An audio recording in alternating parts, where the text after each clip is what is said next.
Ladies and gentlemen, welcome to the last session of the ZJLF at the British Library Knowledge Centre Theatre.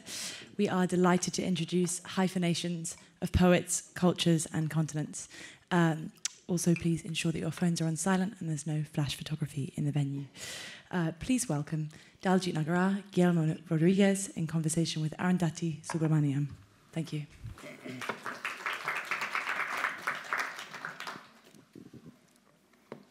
Hello, does this work? Yes? Okay. Welcome to this session. It's, as you know, it's Hyphenations, and we're going to be talking about poetry and hyphenation, but we do hope to be able to smuggle in poems as well. There's no point having poets on stage if you don't have poems. But I just want to very briefly introduce my two panelists to you. There's Daljit Nagra, who of course is well known to many of you here as an exciting British-Punjabi poet, one of the most significant voices in English poetry in this country. And we have Guillermo Rodríguez, who is a Spanish scholar who's worked on the work of an exceptional Indian poet, translator, and scholar, a poet of the 20th century, A.K. Ramanujan. And while Daljit was born and brought up here, we have A.K. Ramanujan, who grew up in India, spent the first 3.5 decades of his life there, three odd decades of his life there, and then moved to the US, where he became eventually a very significant figure in the Department of South Asian Studies at the University of Chicago, and is very well known to all of us as a translator. In fact, for many Indians, he uncovered a very significant literary ancestry. So, two exciting voices, and at the end of it, I come in as well, as a poet who was born in India, and who, by a combination of choice and some inertia, continue to live there. So I'm going to talk about what hyphenation means to me. And we're going to begin this session with Daljit. Yeah, Daljit, whose work is known to many of you, of course, is someone whose work has excited me for many years, but it was just very recently that I read his Ramayana, which is the book that I'd like to start talking about, because I was just fascinated, Daljit, by the fact that, for one, that you undertook the Ramayana at all, which we'll come to, but I'm going to just start by asking you what the motivation was to do the Ramayana. Was it a need in some way to reclaim some cultural memory for oneself, as someone who grew up in this country, but an Indian who grew up in this country? Or was it a need to make really spin out a really good yarn for a contemporary multicultural audience? What was it for you? Yeah, so I've got the mic, haven't I? I don't need that. Yeah, a couple of reasons, I guess, in particular, picking up on the last point you made, was that, there's been, I don't know, for about 15 years now, children in primary schools in Britain who are aware of some aspects of the Ramayana story. Yeah. So most children around the country, and I've been to various schools in North of England, Cornwall and places, have heard of Rama, Sita, Ravana. But they don't know the full story or don't know much beyond that. So I felt it was a good time to write a version of the Ramayana that would give people an insight. And because I started seeing the Ramayana as being a part of British culture, I think it is part of the British culture now. We have Diwali, which is part of British culture, and the Ramayana is becoming that. So it felt the right time to do a version of that. And also, I think the other main reason for me was to sort of understand. I have a very fraught, tense relationship with my sort of parents, my background. I want to understand their value systems to some degree. And I thought I'd go back. I've been reading the Mahabharata. I've been reading the Ramayana. And I felt I really want to spend at least a couple of years just interrogating that to understand a kind of Indian value system or whatever that idea might be. So they were the two motivations, really. The Indian value system. Would you like to say more? Because I know you've talked about... Not really, no, because it's such a general big thing. I know, so which is why I was curious. I guess I want to understand honour system and, family loyalty, the good and the bad of those things. And it came out on the back of the research, having obviously a much healthier respect for Indian culture, Indian knowledge. And I would say I probably didn't have a great knowledge of Indian traditions and systems. I probably had a better knowledge of the popular, like Bollywood films and sort of Punjabi rural knowledge, that kind of thing. So it was partly a kind of personal journey that then transformed into a version. And I wasn't expecting to do one. I was going to write a poem for a collection, and then I just couldn't stop myself, and I started reading different versions, and then it went out of control. Okay. Because what is interesting about that book, and for those of you who haven't read it, I think copies are available. It's an energetic, alive Ramayana, really.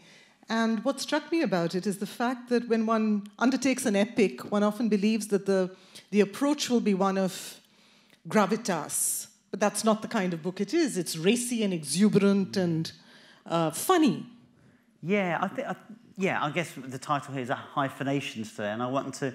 I think one of the things that appealed to me was that I didn't feel there was an authoritative text, and I started reading the versions in different parts of India, the Malaysian, Thai, Burmese versions, these different versions, the translations I could get hold of, and suddenly it felt an exciting venture for me. And I'm really into texts that have an insecure heritage, in the sense that there are multiple versions, because I'm very into trying to create global kind of texts that speak from different heritages. And then I got into the sort of street performance, the puppet shows. So I tried to do kind of have that built into the text. So I was trying to basically do, action, reflection, as befits an epic, rather than as befits a saga, say.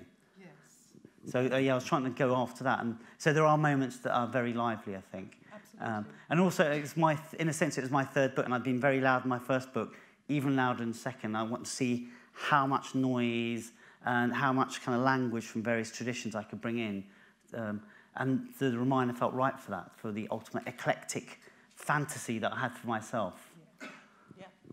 In fact, you have the gods gurgling with collywobbles, and you have Ravana described as a gunda and a scallywag. There are just some wonderful moments in that, and I'm hoping you're going to read that from bit? it. Yeah. Yeah. So I'll just read a little bit of my prologue. So I just made that up based on various versions and things. So in my version, the gods have gone to complain to Vishnu that Ravana is becoming powerful. So I'll read that bit. Normally I do a longer explanation, but I think I'm probably the least knowledgeable on this. So it's just called Get Ravana.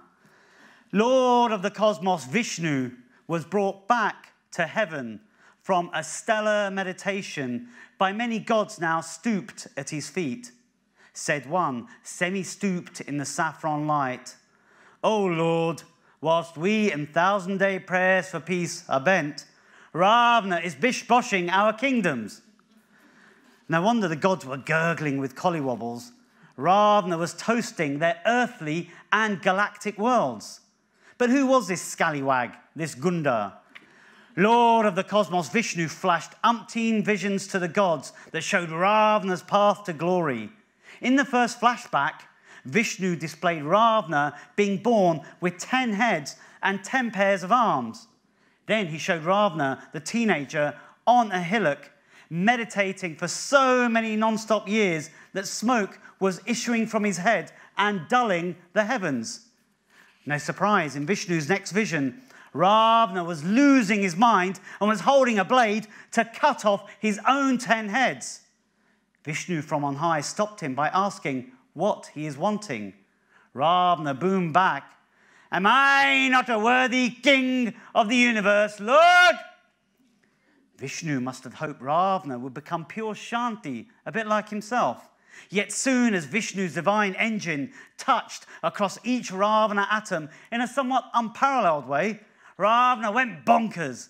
His 10 heads, his 10 sets of arm, trapezoid, rump, knuckle and whatnot jutted tsunami volcanically into a hardcore fierce firming up. His every milli-inch was muscling, pinnacling with indestructibilityness. I'll stop there. Thank you.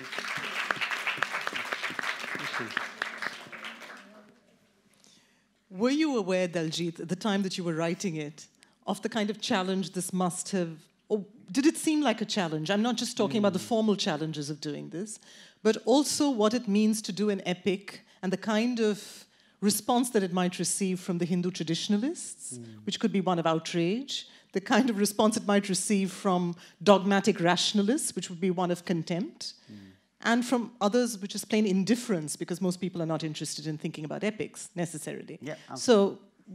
Yeah. I mean, firstly, when you write poems, you expect nobody to read them anyway. So I felt very liberated. I do with each book I write. I feel very liberated. So I just made sure I didn't hit the religious versions. Yes. The aim was not to offend anybody, and to just dramatise and create complexity in the characters in a respectful way. So that is a massive challenge. That was very hard. Constantly rewriting. And it's a sort of story that you could spend, a lifetime or 2 lifetimes writing. And I gave myself 2.5 years, and the amount of research I could do and write was going to be the limit. So I bound myself in that, knowing that this is, and I'll write that in my introduction, and when I've done interviews, that this is a version based on a short time span. It's not an authoritative version, because it's not based on a particular tradition. So it's very much a ragbag, a kind of a second-hand bookshop kind of version of different bits put together, a kind of Frankenstein's monster, that kind of thing. And I wanted it to be hybrid, I wanted it to be bastardized, but ultimately dramatised and really capturing characters in a kind of real, trying to get them real complexity.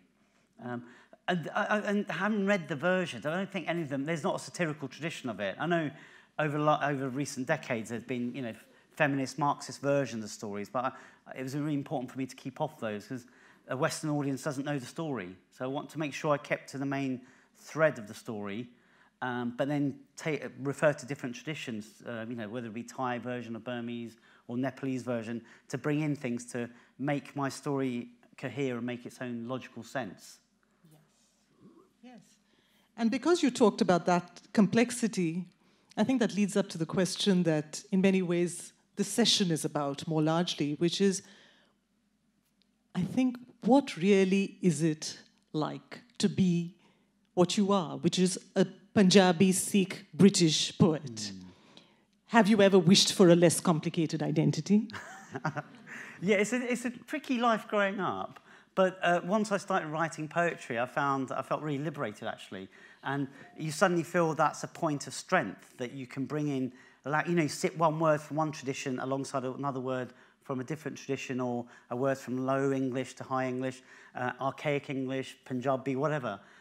Suddenly the world feels really exciting and dynamic, because in language, the way you sit language together, it sits really peacefully and it's happy, and you suddenly see language itself as a vehicle of harmony, of having its own United Nations fantasy of peace, global peace, I think. Well, I do know, I have read somewhere, tell me if I'm right about this, I have read somewhere that in your early years as a poet, you actually sent poems out with a pseudonym, and the pseudonym was Khan Singh Kumar. Am I right? Yeah, you got a which terribly is an good memory. I'm not happy about that. Yeah. Which is a wonderful and absolutely improbable name, of course. But it's sort of, I could see an Amar Akbar Anthony fantasy at work there, and maybe an actual excitement about complicatedness. Yeah, I love that. Yes. Yeah, and I mean, I wrote for fun. I didn't expect to get published or anything. And then suddenly I got poems published, and then you get paid for it. And the check would come through saying, Khan Singh Kumar. So I have to write back, and it just became a bit complicated. And then I had to, I worked with some poets who said that actually you need to use your own name and embrace your own identity. So when I did, I actually felt kind of quite wholesome. Until then, it was a perverse little thing, writing. My dad was a wrestler, and my mum's not educated. For them to even know their son's writing poetry would have been abhorrent. So I never told them I wrote poetry. They just found out on radio. So I won this prize, forward prize for a poem, and it was on the Indian radio stations on the hour. My relatives have all got shops, corner shops, and they heard my name being, Daljit sang Daljit Nagra, blah blah. So that was the first time that they'd heard that he does some weird stuff like writing, or But then it was sort of formalised then. Okay, so what did they think you did? Well, I mean, I had a day job as a teacher, but I mean, they knew I did some other dabbling and some weird stuff, things like that. And anyway, they weren't impressed. All they want to know is how much money you got for it. And I said, absolutely, £1,000. And they're like, what? That's it? And how long did it take you to write? And 3 years. The returns weren't good, So. One of the I think one of the characteristics of your poetry has been this kind of linguistic khichdi that you come up with, really, right? It's celebratory, it's self-ironizing, it's a complex language. I'm curious about how that evolved. Was this the way you were writing at the start, or was this an attempt that you made at the very beginning? Or in the process of finding your voice as a poet, at some point you believed that this was the route that you should take? Yeah, it's a good question, because I did start writing kind of third-person pieces of how Indians are really lovely people. You know, tourist board poetry, we're all lovely, and obviously it doesn't feel very authentic or real. And at some point I just decided, I was really into Robert Browning, I liked those monologues, and I think that really liberated my voice to write in the first person. I wanted to write about those, you know, the way Indians, you know, my relatives sit next to each other and they're shouting, they're having a conversation by shouting. And I knew you can't translate that, so I thought I'd create an artificial English to really capture those sort of uneducated Sikh Punjabis who came to Britain, you know, from the late 1950s onwards. So that kind of gave me that freedom, and suddenly the poems really started flowing at that point. Was this with your first book, before that? Yeah, yeah, right at the start of the first book. Yeah. When that happened, I felt really free and excited. I felt I'd created my own little voice for myself to keep myself amused. I mean, you write because you're a child, really, because you want to play. You know, it's like being in the kindergarten, as you know. So that was really good playtime for me, and it still is. Yes.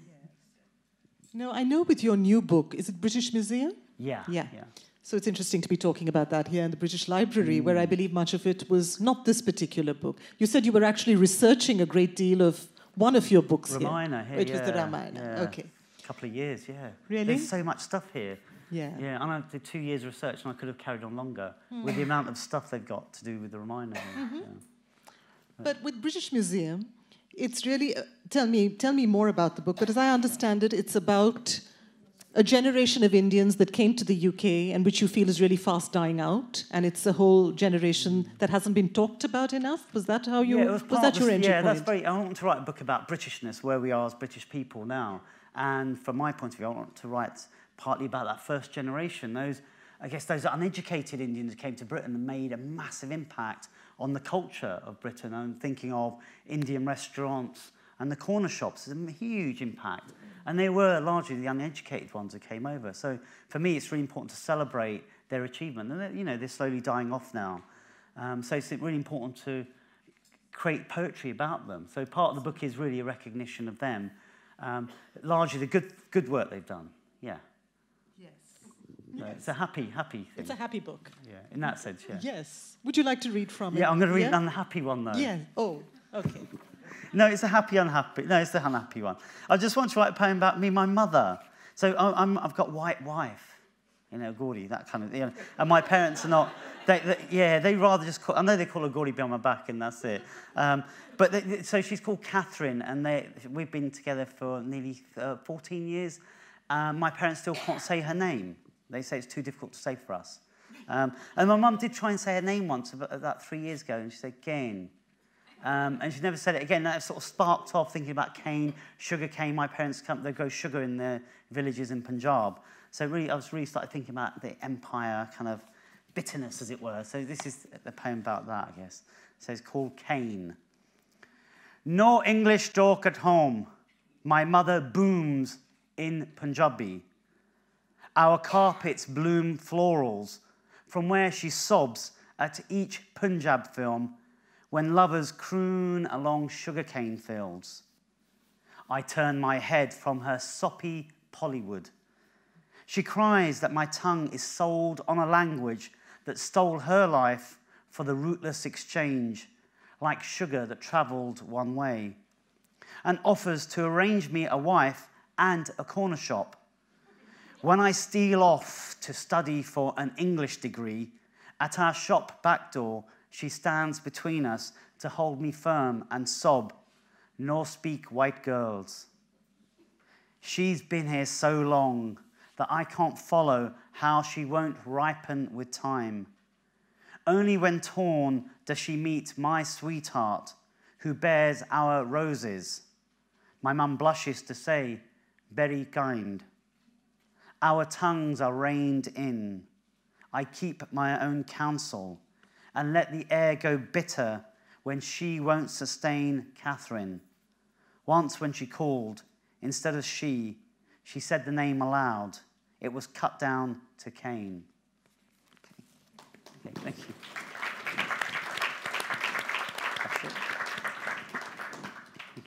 Would you like to read another, Daljit? Are you sure? Yes, Okay, all right. yes. All right, I'll read my opening. That's quite short as well, so I'll read a short one. Yeah, that's very good. So I guess I had a kind of arranged, forced kind of marriage a long time ago.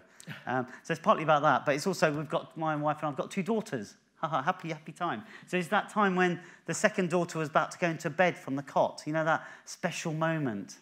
And so I wrote this, my wife was, I think it's the first time in a while she was going out, so I wrote this poem that night about our daughters. So it's called Father of Only Daughters. 1,000 times or more tonight, now you're in a big girl bed and it's mum's rare night out. I've simply flown upstairs to watch you upside down again. I'm so, over my head, knowing you're safe at this stage behind your bedguard. 2 years old, already a clown, you're the jumping sidekick to your bigger sister, who's kicked off her duvet again. In my past, I was treated as a child when I was a man and forced to remain in wedlock to uphold the family name. Look at me flying upstairs on the wings of my shame for my second chance life, a life under yours in a fall. Thank you. The wonderful thing about having poets on a panel is that we can smuggle in poems. To me, that's just the most wonderful thing about a festival like this, because there's really nothing as immediate and direct as the reading of poems. So I'm so glad we had time for that. Thank you, Daljit. Thank you. Yeah, and that seems like the right moment, Guillermo, to invite you as well to be part of this. Guillermo is the author of this tome, but a tome that's well worth reading. It's called When Mirrors Are Windows, and it's a book, as I said, on A.K. Ramanujan. It presents his published and unpublished work. And it presents, to me, what made this book so interesting is the fact that it presents A.K. Ramanujan not in terms of some simplistic categories. We are not given a portrait of A.K. Ramanujan as this homesick, alienated, rootless Indian who suddenly found his Indianness when he went to the West. Instead, it's a complex portrait where we are reminded again and again that this is a man, culturally very sophisticated, who's fully aware of the tensions, of the complexities, of the arguments and quarrels that are happening within each tradition. I think, to me, that was the most interesting thing about your book, really, Guillermo, that there are no easy binaries that it offers between East and West. And I'm just going to ask you to talk a little more about that, because you have this wonderful quote here where A.K. Ramanujan describes himself, very appropriately for this session, as the hyphen in Indo-American studies. Tell us more. Thank you. Yes, it's certainly a book about complex identity, but it's a beautiful metaphor of perhaps what 20th century India, is or was about, through the eyes of a scholar and a poet. So it's a homage to, in a sense, to the man who, embodied a lot of interesting tensions, which I'll now describe, a lot of different hyphens in 20th century India. But it's also a homage to the poet, to the act of creating, of what inspiration is about, what poetry is about, and how crucial and important it is, and more so than ever today, where we have to look at, first of all, how we can break those compartments. And he talked about osmosis, permeable membranes rather than fixed compartments. And he talked about how, we have to look at the world through the eyes of a poet, because you have to think that everything is distorted, a distorted reality. And, the beauty of the title itself, When Mirrors Are Windows, will also explain us what he meant by that. So coming to the hyphens, I think he embodied several, tensions in hyphens. First of all, and this is to introduce also for those of you not familiar with Ramanujan. As you rightly said, his first 30 years were spent in India. So I would say the first hyphen you can draw, or the first line is, he was a Tamil Brahmin who grew up in Mysore, which is a Kannada-speaking area in the south of India. And he always used, one of the interesting notions is that whatever metaphors he used, he applied then later into his scholarship. He was a scholar and a poet. So one of the beautiful metaphors he applied was the house. The house is the home. The house is the place where you imbibe, your traditions, and where you get your first, you're nurtured as an artist and as a person. And he used to say and distinguish between the mother tongues and the father tongues. So down in the kitchen, he would listen to the tales, the oral traditions, the folklore, the grandmother, aunts, passing by, and women's stories, and this was nurturing his universe. Whereas, in the attic, there was his father who was a mathematician, and the high science of Sanskrit and English poets and the Romantic poets were to be found, and mathematics. After all, he was named Ramanujan after the famous mathematician, because his father, a lot of people don't know that, but his father was a famous mathematician, lived around the same time as Srinivasa Ramanujan. So he thought, as a homage to his friend, he named it Ramanujan. But, Ramanujan failed as a 16-year-old boy. He failed a history exam. And this was quite a lucky, accident, because that drew him to writing and reading a lot of stuff. And among the things that he read were the vachanas of the Bhakti revolutionary, Veerashaiva poets, who in the Middle Ages, kind of created a new idea of anti-structure. So no caste, no, Brahmanical constraints. This is the other hyphen. Interesting hyphen, because he brought in the subaltern. Mm-hmm. He, at the time when nobody had even coined the term subaltern, he was interested in the orality of tales, in women's stories, in a different viewpoint. And that also meant for him kind of shunning Brahmanism. So he threw away his sacred thread, and this was another kind of tension, and he did not want to know anything about it. He didn't want to speak to his father, and he got more interested, and he was a Vaishnavite who embraced Veerashaiva poetry. So there was another rebellious act. The other hyphen, which is also quite interesting, by the way, he was collecting folk tales around India and noting everything down, and just because of the love for it, and he was teaching as a professor of English because he didn't go into mathematics as his father wanted to, and went into literature, which is something that his father didn't understand. As you said, why do you want to become a writer or a professor of English? Sounded more or less okay. I mean, we're talking 1940s, very crucial time. So another hyphen is the whole North and South India, the Dravidian nationalism and the Sanskrit kind of hegemony and orthodox way of looking at religion. So as I said, he was collecting tales and he was doing all this, and suddenly one of these trips he bumped into an American anthropologist, and he asked him, "What are you doing?" "Well, I'm just collecting this material because I think it's fascinating." "Well, what you're doing is actually called anthropology. It's a science." So he got very keen interest in knowing more about that, applied, for a Fulbright scholarship to study, linguistics, that was closer to his own discipline. And 1959, he boarded a ship and went to America, Indiana University, to do a PhD in linguistics. And in a way, through linguistics, he was able to combine both his interest in science and in poetry. So the next hyphen is India and America. He called himself the hyphen in Indo-American studies. And he was somewhere in that tension. But then the next hyphen is perhaps one of the most important items in this whole Ramanujan story, is that he was a bridge between, he's considered a modernist poet, but his aesthetics is quite romantic.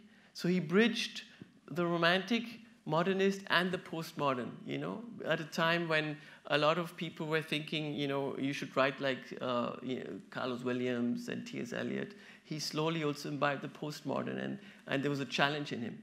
So this brings us to the final last hyphen, and this is the text. He was a translator.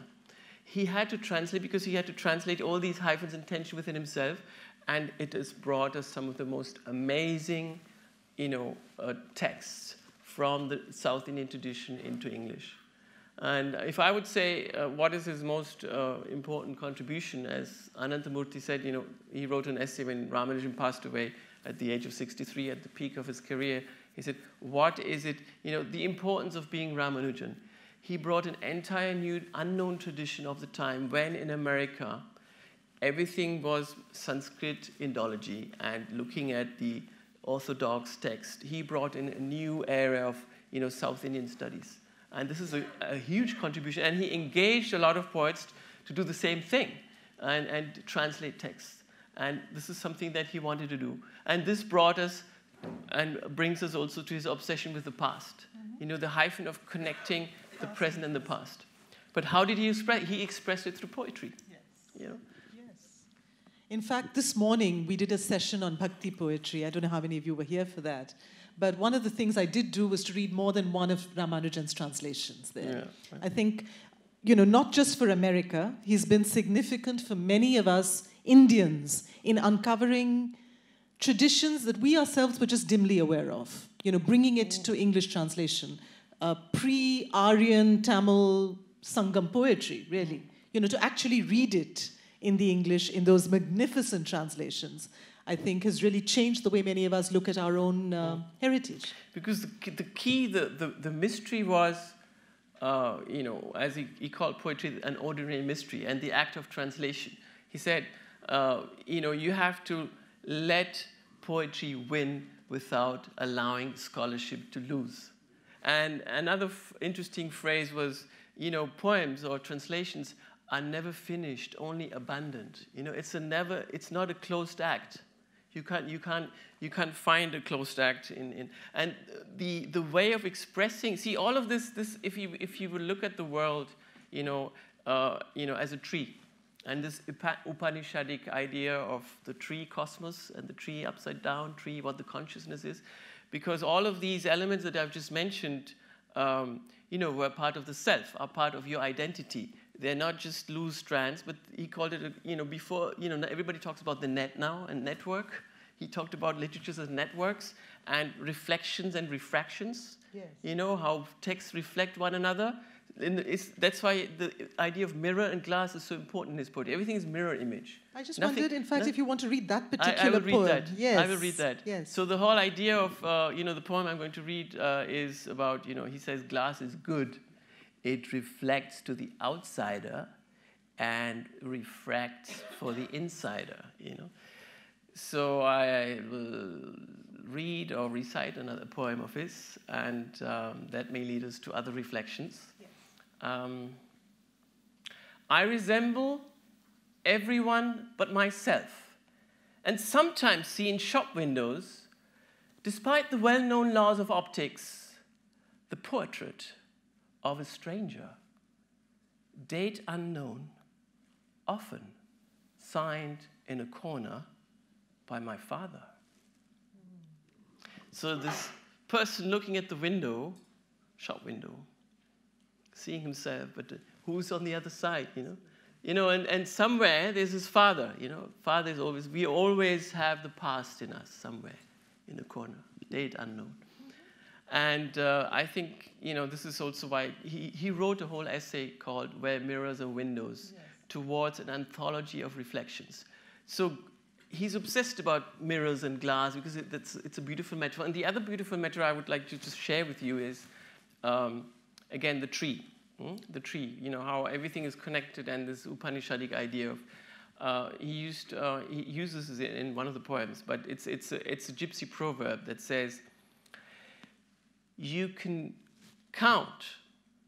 sometimes count all the oranges in a single tree, but never all the trees in a single orange. Yes. I must say, for me, that particular image, and also the one of the home as a multi-tiered abode, where nothing, the fact that he doesn't set up an easy hierarchy at all. Mm. I think for us, many of us who write in English in India today, this has been a particularly important stand? This ability to see contradiction and yet not set up an easy hierarchy, because there's always the sky, the terrace that's open to the sky. So it's always open to bewilderment, in a sense. To me, that makes that image so strong. And you see, as I was telling you, why did I get involved with Ramanujan? I mean, in fact, that's a particularly interesting hyphen. No, the idea is, for those of us who went to India, or anyone who get involved in India, whether you're a Spaniard, an Indian, or German, or Russian, or whatever, India is a very complex world, and it's somehow, I always say, when you go to India, it just places a mirror in front of you, whether this mirror becomes a window, it reflects both your beauty and your ugliness, and it brings it out, and it brings out also the mystery of what the identity is about, and all these reflections may become something. So I personally was drawn to poetry, and I discovered through Ramanujan, reading his poems, they have so many layers. I was struck by his poetry because they were like a house of mirrors, and had so many different layers. And then only later I found out, he's also an essayist, and he wrote a lot of, by the way, this is famous essay about the 300 Ramayanas, which I'm sure you've read. Which I'm sure we're going to have questions about. So I discovered that all these layers were in him. He's a very complex poet, but you can just enjoy the poems as objects, or as beautifully crafted works of art. So for me, it was poetry. For my wife, who did the same journey with me, it was done. She discovered it through done. So what Ramanujan gives you, or any piece of art that you encounter, it can be anything, will at some point, or has to become a window to this complex universe of India. And after all, it's about an identity search of your own identity, which is also full of hyphenations. But maybe we should let Ramanujan explain what he thought about. Yes, please. Yeah, I would love to read. Well, first, there's this other beautiful metaphor of the sitar. Why it came to my head, I was just attending, I ran away from British Library, escaped or eloped to listen to, Ravi Shankar homage. There was a memorial, and playing the sitar, he thought he was connected to the cosmos and the universe, which is, where inspiration came from. For the whole question was, where does inspiration come from? Where does it come from? For Ramanujan, he liked the metaphor of this sitar, because he said that you pluck a string, and he wanted his poetry to reverberate, to resound, resonate, like in a sitar you have the simple, the resonating strings with all the other sounds around him, which is all those other branches around him. And this was a beautiful metaphor which he also used. But let me now use his own voice. As Arundhathi, as you said, I think it was a treasure house. I bumped into his diaries at the archives in Chicago, about 17 years ago, and that's why I started writing about Ramanujan, because I just thought that, he was somebody who, I'm sure he left something behind. So I found all his diaries, in the archives there, and I'm happy to share some of these, where he explains what poetry means. This is very short, so I know we're short of time. So I'm going to mix it with some of the poems, and we actually have. I think we have. How much time do we have? Okay, I'll be very. This is my last. And please. Yeah, let us listen to Ramanujan. Okay. This is 1976, 30th October. I never thought of myself as a writer. I just write. I'm startled when someone introduces me in print or in conversation as a poet. One is a poet only in the poem. Poets are specialists in what everyone does all the time. It isn't true that once a poet, always a poet, and everywhere a poet. Poems, when they come, surprise me. I feel a poem has chosen me, not me the poem, and this is not being mystical. I have the same feeling about thoughts, ideas, events, persons. Maybe a certain passivity, a need to say, I didn't work for it, I'm not responsible. For years, I took the Buddhist slogan, take nothing that's not given, literally, except I reversed it to take everything that's given or say no to nothing, which landed me in dreadful dilemmas with food and women.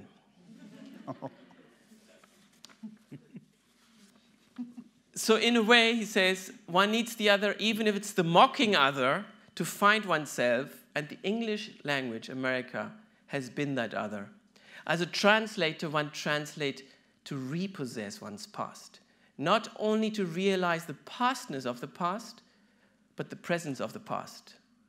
And it's in America, the other, that I learned to do it, though I had begun much earlier. In this business of translating and translating from one tradition to the other, funny things happen. Jazz poem for Soma, an unpublished poem after experimenting with mescaline and drugs. Soma, why Soma? Soma is not Vishnu. Soma, no mimic similar, has no similitude, grows ordinary as mystery. Ancient familiar, the always here. Soma is the same as you and you and you when you make the right mistake and find your best attitude. So, poets, beware. And here he links with the medieval hymns of the drowning poem. Poets, beware, your life is in danger. The Lord of Gardens is a thief, a cheat, master of illusions. He came to me, a wizard with words, sneaked into my body, my breath, with bystanders looking on, but seeing nothing. He consumed me, live and limp, and filled me, made me over into himself. In fact, that particular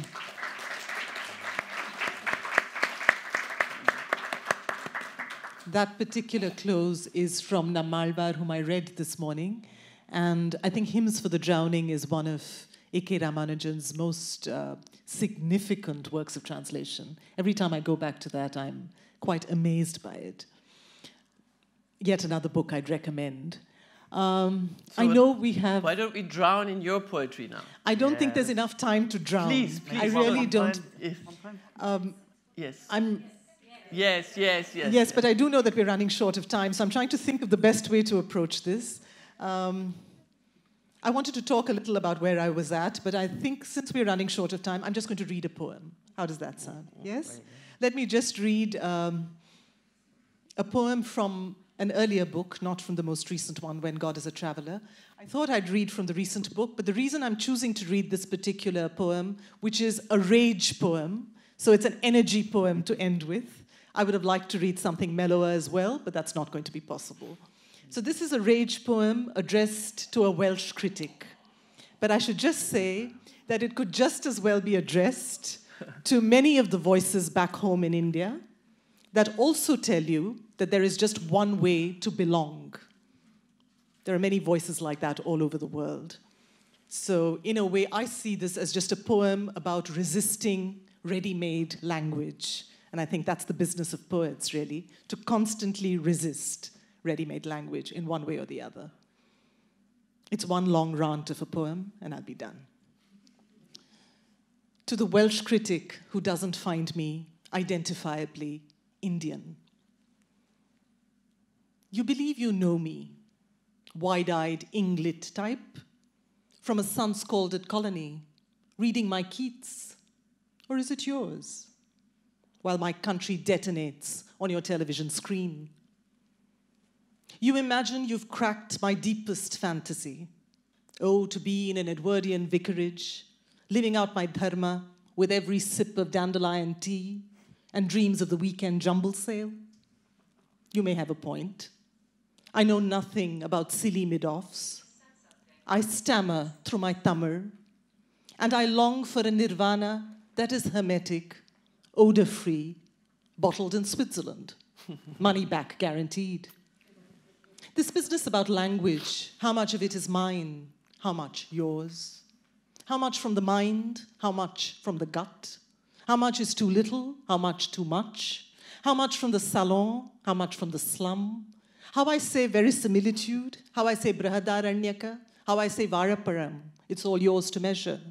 The pathology of my breath, the halitosis of gender, my homogenized plosives about as rustic as a mouth-freshened global village. Arbiter of identity, remake me as you will. Write me a new alphabet of danger, a new patois to match the chola bronze of my skin. Teach me how to come of age in a literature you've bark-scratched into scripture, smear my consonants with cow dung and turmeric and godhuli. Pity me, sweating, rancid, on the other side of the counter.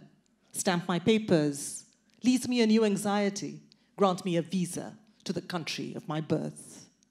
Teach me how to belong, the way you do, on every page of world history. Thank you. Wonderful.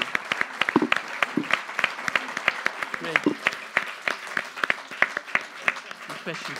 Questions? I think if there are questions, we should move straight into questions. Are there questions? Are there just comments, anything you'd like to share? Feel free, we have a few minutes for that. Yeah? Okay. And yes.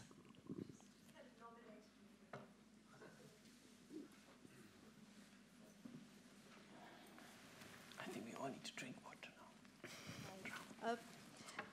Thank you so much for a fantastic session.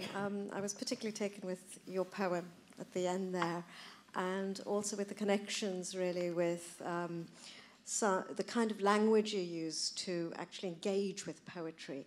And I'm interested in, when you're writing, to what extent you find that the kind of critical language that obviously you use to engage with poetry informs or influences, or perhaps it doesn't, your own writing. Thank you. That's such a good question, really, and that's a hyphen right there, isn't there? Yes.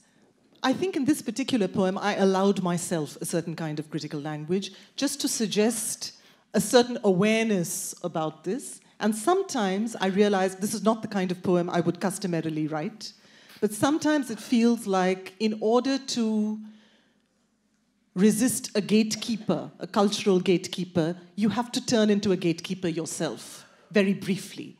So this was my gatekeeper moment, just to say, this is how I'm going to be, and I'm fully aware of the choices I've made, and it's a conscious choice.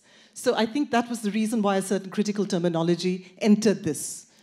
But there are other kinds of poems which would probably use language differently. But I think the excitement about different textures of language that Daljit talked about as well, the demotic in his case, as well as using street language, various kinds of hybridity.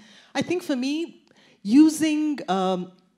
exploring textures of language in one way or the other is vital. So if it's not between the critical and the creative, other kinds of textures, certainly. Sometimes bringing in, I have L'Oreal sunsets, for instance, coming into one poem, which is the only way I could describe a Bombay sunset. So that kind of thing is an important part of the making of a poem for me.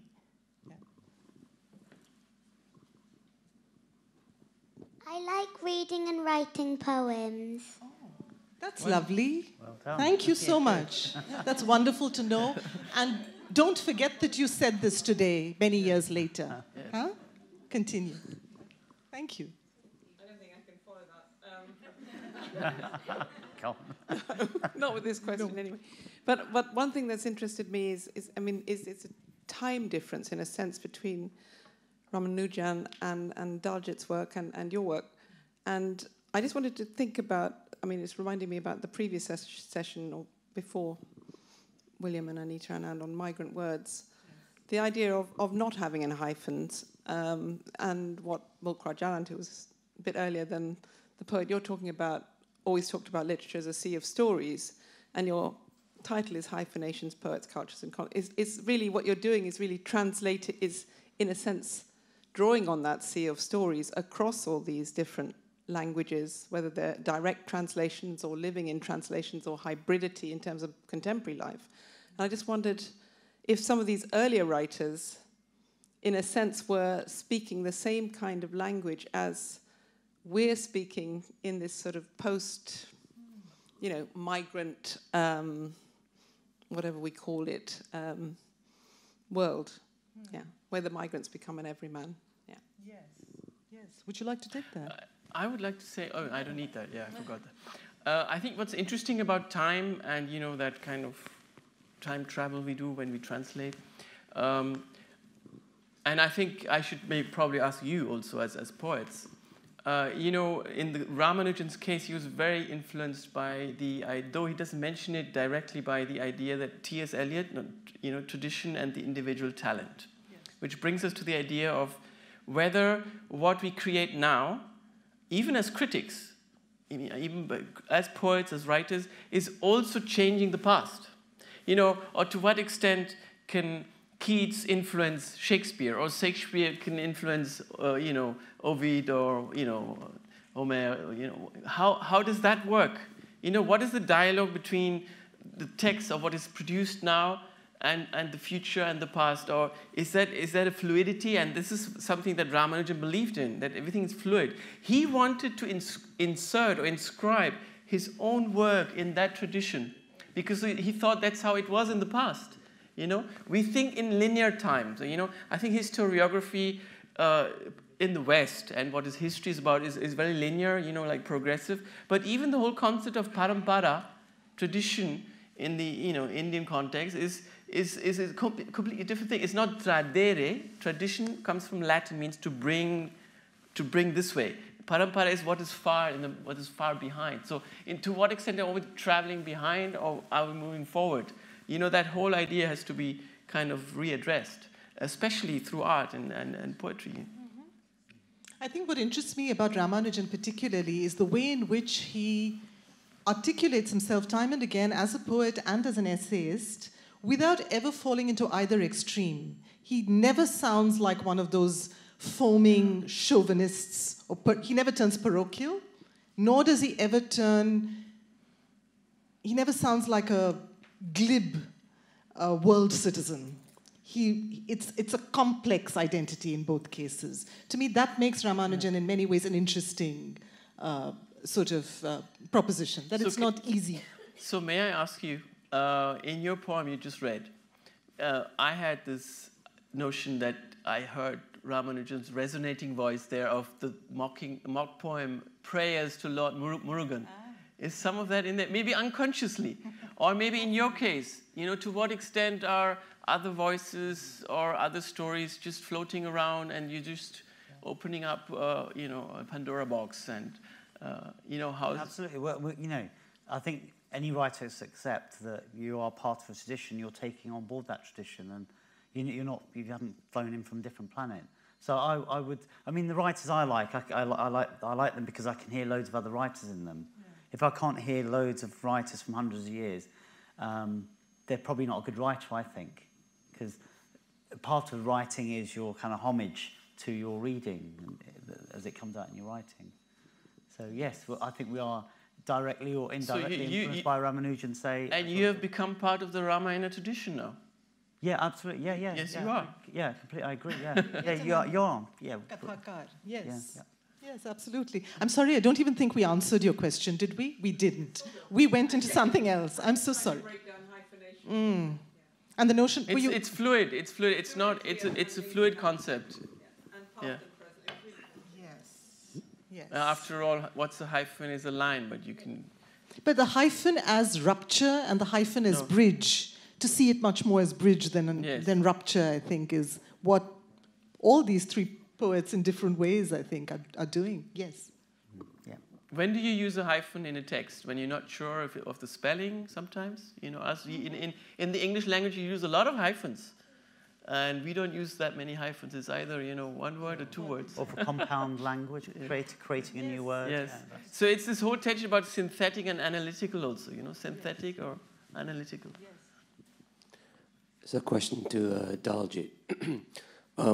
You've got young children. I was wondering what you saw of the future of hyphenation, if we can use that term for your own children.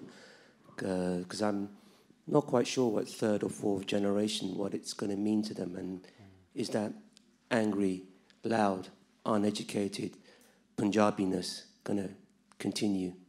In which ways you might seek to continue it in your own poetic life?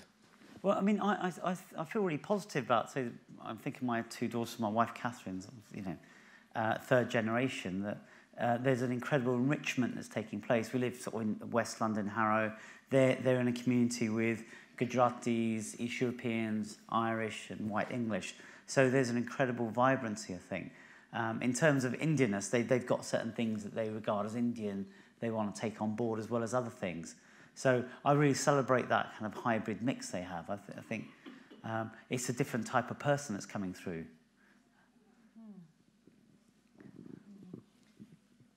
Do we have time for it? Yes.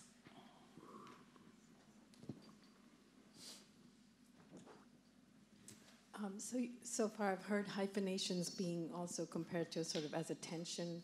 You mentioned it being a rupture, possibly a bridge.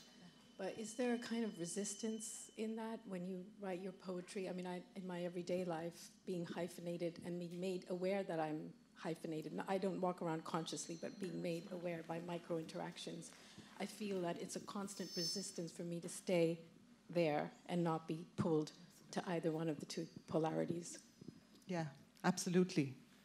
I mean, may I just respond to that personally? Yeah. I just want to say that, you know, even living in a country like India, this is what I was intended to say at the start, is in a sense like living in a situation of perpetual hyphenation on so many levels. But one of the kinds of hyphenation that I've become particularly aware of in more recent times is that between the sacred and the secular, which I think is a conceptual fragmentation that has happened. It's not the way we live our lives. In India, in some way or the other, the spiritual is leaking into your life, one way or the other. But in our heads, there is such a divide. And so it often feels, for instance, for me, it felt when I was growing up, that it was a marker of liberalism, for instance, to talk about sex. But it was no longer a marker of liberalism to talk about the spiritual. That had become the heresy of our times, in a way. So it was, in a sense, coming out of the closet, for me personally, to be able to say, I want the right to be both. I want the right to be not hermetically sacred and not barrenly secular. I don't want to have to choose between submission and suspicion. I want the right to be both, which is, I think, what many of us effortlessly are, but we are often encouraged to believe by people who are rigid on either side of the divide that we have to choose. So you're absolutely right. I think it's a day-to-day, sometimes moment-to-moment negotiation. Yeah. I have a feeling we may be running out of time, but we're always happy to continue this more informally.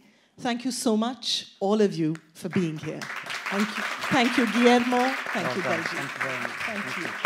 Brilliant. Thank you very much to all of our speakers. They will be signing copies of their books just outside the theatre now following this session. And at 7:30 there will be evening music in the entrance hall. Thank you all very much for coming.